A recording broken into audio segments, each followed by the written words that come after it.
Oke, baik. Assalamualaikum warahmatullahi wabarakatuh. Waalaikumsalam warahmatullahi wabarakatuh. Gimana nih kabarnya hari ini? Alhamdulillah baik. Alhamdulillah. Anda bisa mengikuti sesi konseling yang ketiga ini bersama saya dengan keadaan sehat walafiat ya. Alhamdulillah. Oke, gimana tadi perjalanannya ke sini? Apakah lancar atau ada kendala? Ya perjalanan untuk kesini ya lumayan lah, banyak kendala dikarenakan sekarang kan tahulah musim hujan, jadi hujan yang besar. Iya sih betul, karena sekarang kan memang sedang musimnya ya, Ya, musim hujan gitu. Tapi alhamdulillahnya Anda bisa sampai dengan selamat dan sehat walafiat ke sini. Sebelumnya mungkin saya ingin berterima kasih kepada Anda karena Anda telah mau menyediakan waktu untuk datang ke sesi konseling saat ini bersama saya, gitu ya. Mungkin sebelumnya saya ingin bertanya dulu pada Anda, apakah diperbolehkan untuk saya merekam sesi konseling saat ini? boleh. Oke, terima kasih. Dan juga saya ingin bertanya, apakah posisi duduk Anda sudah membuat Anda nyaman? Nyaman jangan alhamdulillah. Dan apakah posisi duduk saya sudah membuat Anda nyaman? Nyaman. Oke, sekarang mungkin sebelumnya saya ingin menyampaikan kita ini sekarang akan melaksanakan sesi konseling berdasarkan dengan asas-asas konseling ya, yang mungkin pada sesi konseling sebelumnya sudah pernah saya jelaskan gitu ya. Di antaranya ada asas kepercayaan, ada asas kerahasiaan, dan ada asas kesukarelaan gitu ya. Nah, oke baik. Sebelumnya ingin bertanya dulu nih saya sebelum kita masuk ke sesi konseling selanjutnya gitu ya. Mungkin terakhir Anda berada pada skala berapa nih? Kalau nggak salah waktu itu di skala 6, kalau nggak salah 6 antar 7 lah. Oke, jadi sekarang Anda berada pada skala 6 ya? Iya. Oke, baik. Kenapa saya bertanya? Karena sebagai pembanding gitu ya untuk kita, berarti Anda berada pada skala 6 sebelum kita melaksanakan sesi konseling, dan akan kita lihat nanti ya setelah beres melaksanakan sesi konseling saat ini Anda berubah ke skala berapa gitu ya. Oke baik, sebelumnya kemarin kan kita sudah melaksanakan sesi konseling yang kedua ya. Nah, kalau boleh tahu perubahan apa yang Anda rasakan setelah melaksanakan sesi konseling yang kedua kemarin? Perubahan yang saya rasakan ya begitu meningkat ya dari sesi konseling yang kedua ke satu sama yang kedua, karena yang waktu saya konseling ke kakaknya, waktu konseling yang ke satu itu saya dalam keadaan dropnya terlalu sangat tinggi ya. Terus dilanjut konseling kedua, alhamdulillah membuahkan hasil ya. Saya bisa berpikiran lebih lanjut bagus, hati saya kembali tenang. Untuk sekarang lanjut ke konseling ketiga, mungkin saya menemukan jalan yang cukup tenang, baik dan tenang. Oke baik. Jadi yang bisa saya simpulkan itu dari sesi konseling yang kedua kemarin gitu ya, mungkin membuat Anda itu menjadi lebih tenang gitu ya, dan mungkin menjadi lebih jernih untuk berpikir gitu ya. Iya. Nah, kalau boleh tahu, kan Anda bisa memunculkan pikiran yang lebih positif tadi. Tentunya itu pun dengan usaha-usaha yang telah Anda lakukan. Nah, kalau boleh tahu nih, memangnya setelah kita melaksanakan sesi konseling yang kedua kemarin sampai dengan sekarang gitu ya, usaha-usaha apa saja yang sudah Anda lakukan sehingga Anda bisa menimbulkan perubahan positif tadi? Usaha yang saya lakukan ya gak begitu rumit juga ya untuk menghilangkan depresi saya yang waktu permasalahan yang lalu, dikarenakan usaha saya membuat saya itu di dalam keadaan tenang. Usaha yang saya lakukan cukup melakukan kegiatan-kegiatan yang di luar, gimana ya, di luar kegiatan-kegiatan dalam sekolah lah. Contohnya saya melakukan hiking ke gunung-gunung, terus traveling terus ke pantai-pantai. Intinya melakukan perjalanan-perjalanan yang membuat pikiran saya tenang, hati saya senang. Oke, baik. Jadi mungkin perubahan-perubahan positif yang muncul ya, itu disebabkan oleh usaha-usaha Anda juga gitu ya. Mungkin diantaranya dengan melaksanakan aktivitas positif yang sebelumnya belum pernah dilakukan gitu ya, seperti hiking gitu ya, dan juga refreshing mungkin ya ke tempat seperti alam-alam, pantai gitu ya, sehingga mungkin hal itu membuat Anda jauh lebih baik daripada sebelumnya gitu. Oke, baik. Saya lihat banyak perkembangan baik ya dari pelaksanaan sesi konseling yang sebelumnya gitu. Dari sana kita bisa menyimpulkan bahwa tidak menutup kemungkinan untuk Anda kedepannya bisa menimbulkan lagi ataupun memunculkan lagi perubahan-perubahan positif yang lainnya gitu ya. Tentunya dengan usaha-usaha Anda, jangan lupa untuk selalu dilakukan gitu ya kedepannya gitu. Oke, baik. Nah sekarang mungkin saya akan coba gitu ya mengajarkan Anda ataupun mempraktikkan teknik analogi furnitur rumah gitu ya. Jadi sekarang saya ingin Anda relax dulu gitu ya. Nah, kalau udah relax, coba Anda bayangkan ada sebuah rumah. Rumahnya itu rumah yang mewah, rumah yang besar gitu ya, dan mungkin dibangunnya juga dengan harga yang sangat mahal. Bisa terbayang? Oke. Nah, ketika rumah tersebut jadi kosong gitu ya, belum ada isian apapun.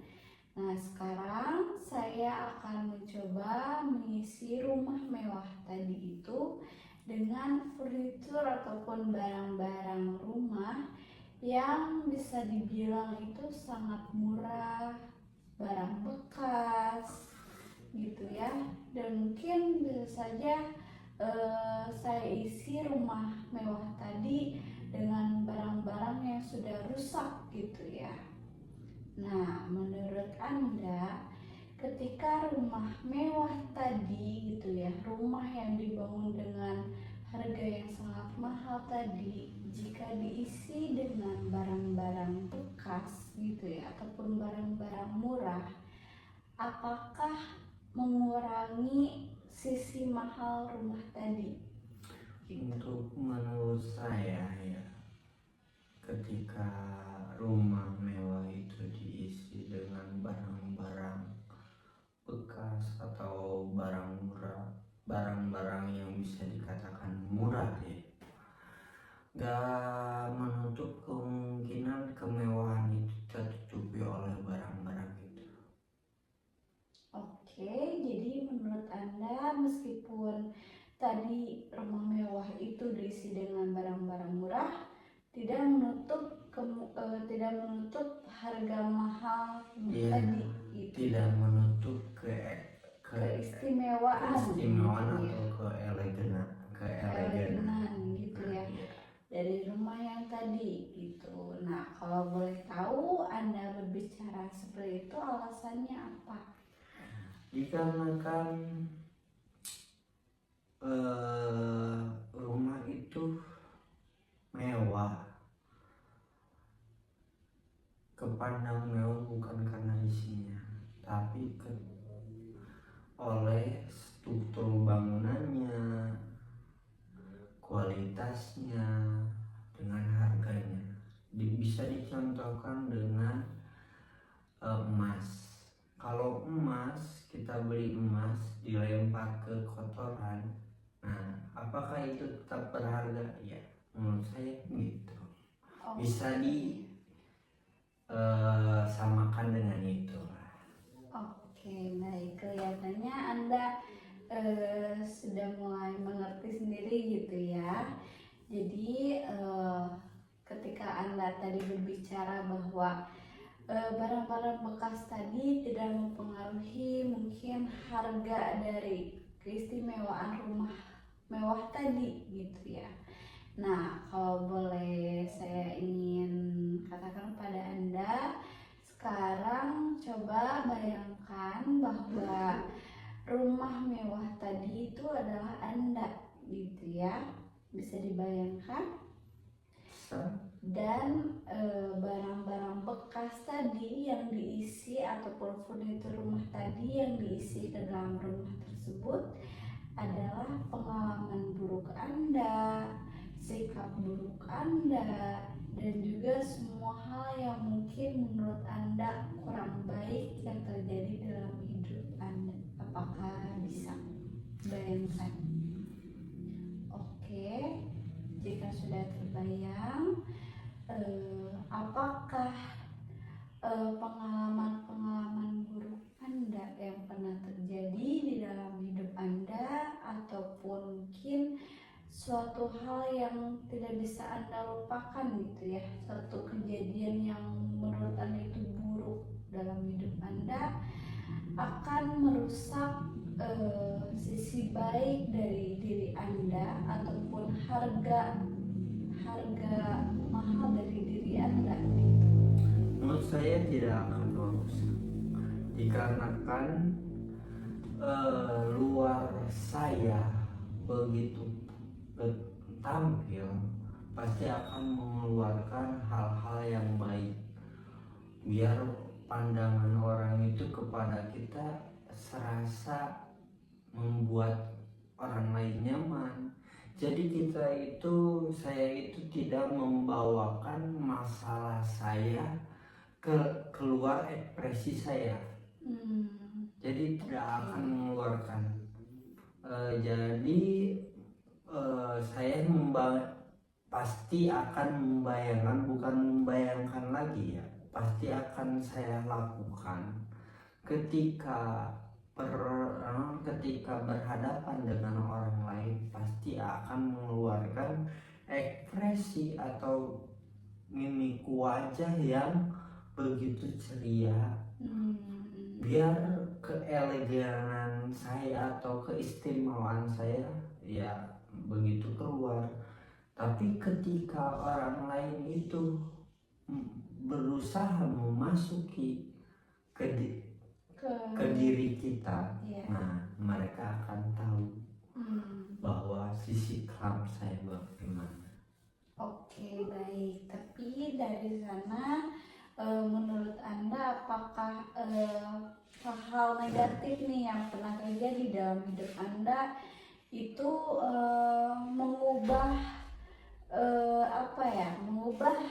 harga dari pribadi Anda atau harga dari diri Anda gitu? Menurut saya tidak akan mengubah karena tadi yang saya katakan gitu. Oke, baik, sudah bagus ya. Jadi meskipun mungkin ada banyak hal-hal negatif yang pernah terjadi dalam diri Anda ataupun pengalaman buruk yang pernah terjadi di diri Anda, itu semua tidak mempengaruhi nilai dari diri Anda gitu ya. Iya. Iya, karena pada dasarnya nilai diri Anda itu tercipta sejak awal dan itu tidak akan berubah diakibatkan oleh pengalaman-pengalaman negatif gitu ya yang pernah terjadi di diri Anda gitu. Nah, kalau boleh tahu tadi kan respon dari Anda sudah bagus ya, dan mungkin Anda sudah mengerti gitu ya kemana arah teknik ini berjalan gitu ya. Nah, bisa gak sih Anda sedikit jelaskan gitu apa yang bisa diambil dari teknik tadi gitu, pelajaran apa yang bisa Anda ambil gitu? Teknik untuk apa? Iya, yang tadi dari meskipun misalkan rumah mewah diisi oleh furnitur yang murah gitu, tapi tidak mengubah harga dari kemewahan rumah itu gitu. Nah, bisa diambil sisi positif apa gitu oleh Anda? Sisi positif bagi saya yaitu bisa membuat orang lain percaya kepada saya, walaupun ya masalah lalu saya kelar. Oke. Jadi semua masa lalu itu tidak mempengaruhi ke pribadi Anda. Iya. Gitu ya. Oke, baik. Saya lihat gitu ya, Anda sudah mengerti gitu ya, paham dengan baik tujuan tadi saya mengajarkan kepada Anda dan juga meminta Anda untuk membayangkan untuk Anda di posisi rumah mewah yang tadi gitu ya, dan pengalaman-pengalaman buruk Anda sebagai furnitur murah yang tadi saya masukkan ke dalam rumah mewah tadi gitu ya. Nah, dari sana setelah Anda mengetahui hal tadi bahwa semua yang pernah terjadi dalam hidup Anda tidak mempengaruhi ke pribadi Anda, apakah Anda akan terus menyimpan gitu pengalaman-pengalaman buruk tadi di kehidupan Anda? Untuk menyimpan pengalaman-pengalaman buruk saya rasa tidak perlulah saya menyimpan pengalaman buruk saya di dalam hidup saya. Dikarenakan kalau saya menyimpan pengalaman buruk saya akan berpengaruh ke masa depan saya. Ketika saya ingin berusaha maju untuk kesuksesan atau menggapai mimpi saya, dan pengalaman buruk itu terulang lagi, pasti saya akan mengalami drop yang sangat sadis menurut saya ya gitu. Dikarenakan ya saya pernah mengalaminya, dan kealaman lagi yang kedua kalinya pasti saya akan drop. Oke, baik. Dan mimpi saya akan terhambat atau impian saya akan.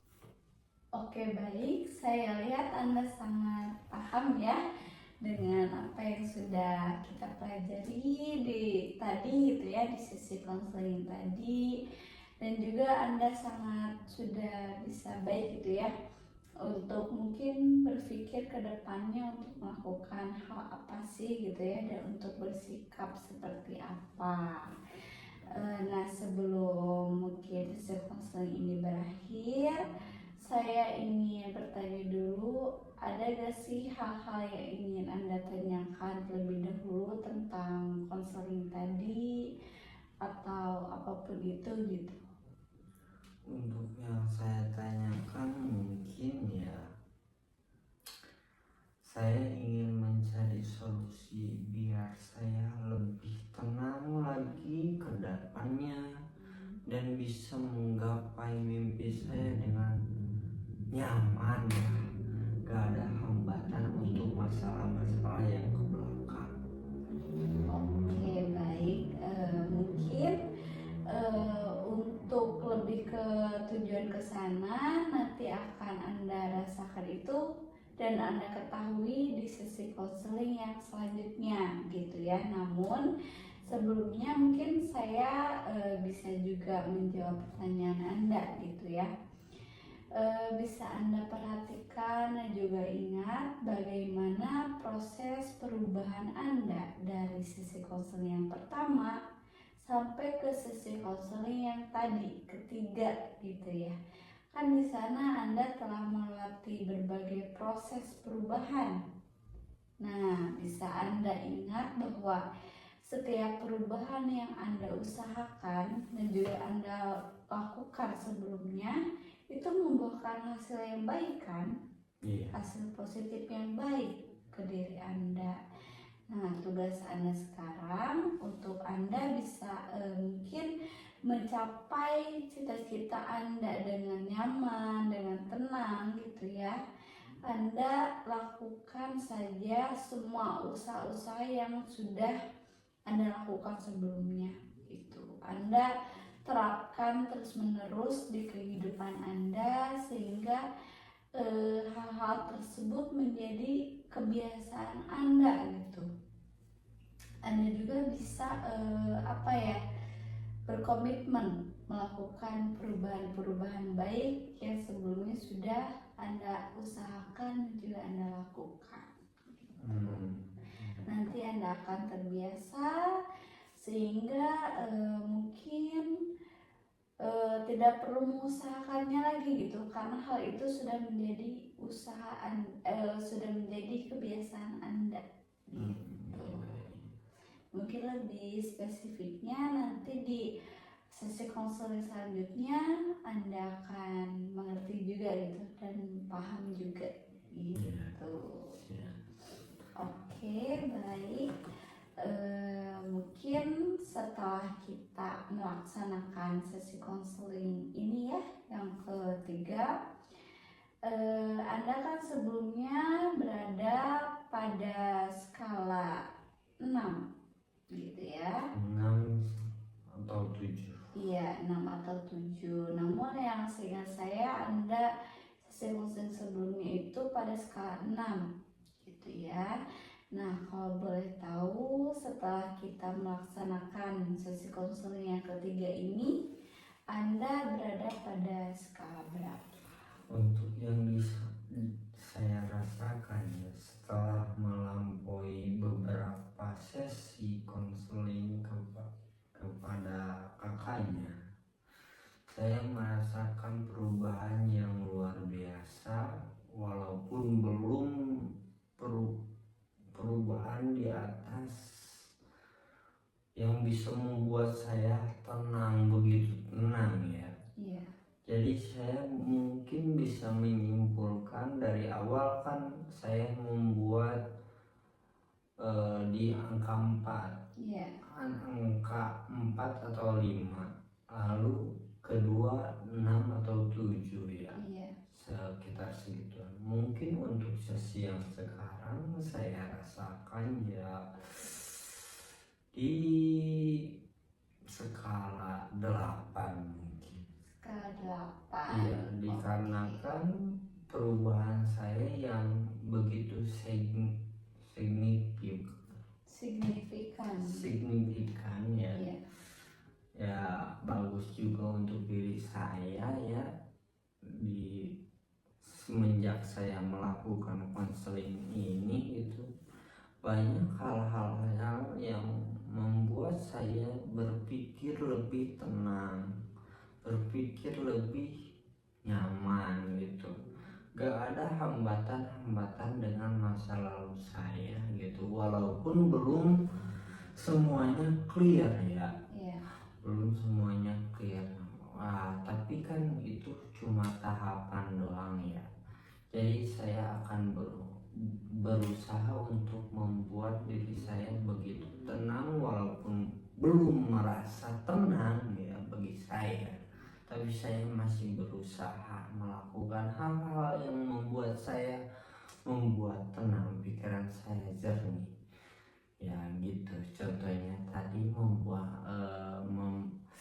melakukan hal-hal yang begitu yang saya senangi lah gitu. Oke. Jadi saya menyimpulkan di angka 8. Oke, baik. Jadi setelah kita melaksanakan sesi konseling yang ketiga ini, Anda merasa bahwa Anda berada pada skala 8 gitu ya. Iya. Dan itu merupakan perubahan yang sangat baik dan juga signifikan dari sebelumnya, yaitu dari skala 6 ke skala 8. Nah, kalau boleh tahu mungkin Anda itu menginginkan sampai titik di mana diri Anda sangat baik-baik saja itu di skala berapa? Yang saya inginkan ya, dalam proses konseling ini, saya menginginkan hal skala yang begitu besar yang sampai membuat saya melupakan semua dari hal-hal yang masa lalu saya dari hal-hal yang membuat saya drop atau banyak pikiran lah, hati saya tidak tenang. Ya mungkin di skala 10 ya bisa mungkin. Ya, baik, karena pada sebelumnya juga kita kan telah saya sebutkan bahwa 0 adalah di mana diri Anda merasa tidak baik-baik saja, dan skala 10 adalah di mana Anda merasa diri Anda sangat baik-baik saja. Jadi tujuan skala yang ingin Anda capai itu skala 10 ya. Iya, pasti. Ya, dan tentunya untuk mencapai ke sana mungkin memerlukan beberapa usaha-usaha lagi untuk Anda lakukan lagi gitu ya, untuk Anda latih lagi supaya Anda bisa mencapai target ke skala 10 tadi gitu ya. Dan apakah Anda mau untuk melaksanakan usaha-usaha itu supaya mencapai ke tujuan skala 10 tadi? Pasti saya akan melakukan hal-hal yang membuat saya begitu tenang ya, walaupun itu apapun usahanya, biar saya mencapai impian saya begitu tenang ya.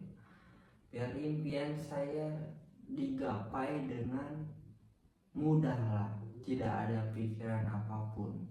Ya saya menginginkan skala yang besar. Iya, oke, baik.